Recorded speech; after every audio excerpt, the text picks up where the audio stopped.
Aujourd'hui, nous allons faire le schéma bilan de la leçon 2 et revoir toutes les réactions de défense, c'est-à-dire les réactions immunitaires que nous avons pu voir ensemble.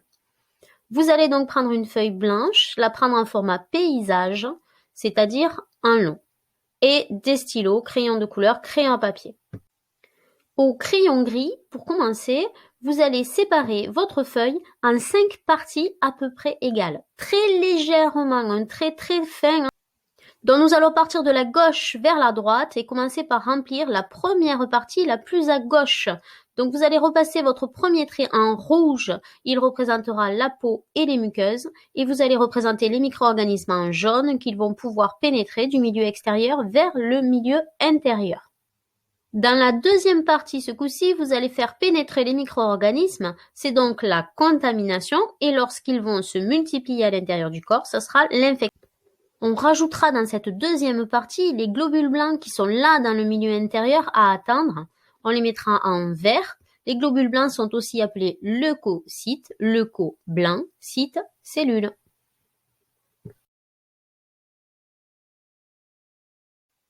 Alors, parmi ces globules blancs, plusieurs lignes de défense. La première, on la mettra dans la troisième partie de votre feuille. Ce sera les phagocytes. Donc, on va dessiner un phagocyte. On va rajouter que la réaction de phagocytose, eh bien, elle est immédiate, elle est rapide et elle est non spécifique. Les phagocytes mangent tout.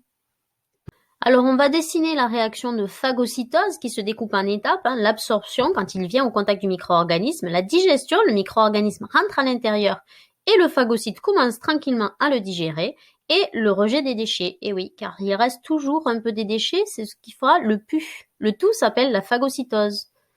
On va attaquer la quatrième partie de votre feuille. Si les phagocytes ne suffisent pas, eh bien il existe une seconde ligne de défense qui est composée grâce aux lymphocytes.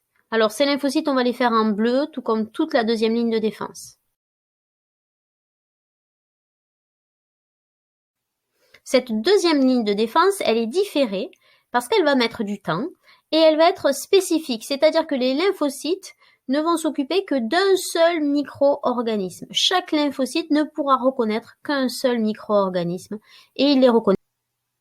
Une fois que le lymphocyte a reconnu les antigènes du micro-organisme, il va être activé et aller se cloner. Eh bien, il va aller se cloner dans les ganglions. Ensuite, il va revenir fabriquer des anticorps qui vont se fixer sur les micro-organismes et les menotter. Le phagocyte viendra finir le travail et tout manger.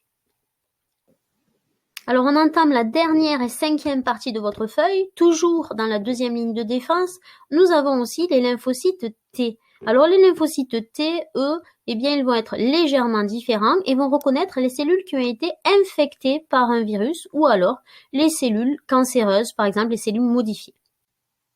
Le lymphocyte T, eh bien, il va devoir reconnaître lui aussi l'antigène du virus. Alors, par exemple, quand un virus est caché dans une cellule, eh bien, la cellule va afficher l'antigène du virus à sa surface, un peu comme s'il plantait son drapeau, et ceci va activer le lymphocyte T qui va se transformer en lymphocyte tueur. Une fois transformé, le lymphocyte T, comme tous les lymphocytes, n'est pas très courageux, il va d'abord aller se cloner avant de revenir s'occuper de la cellule.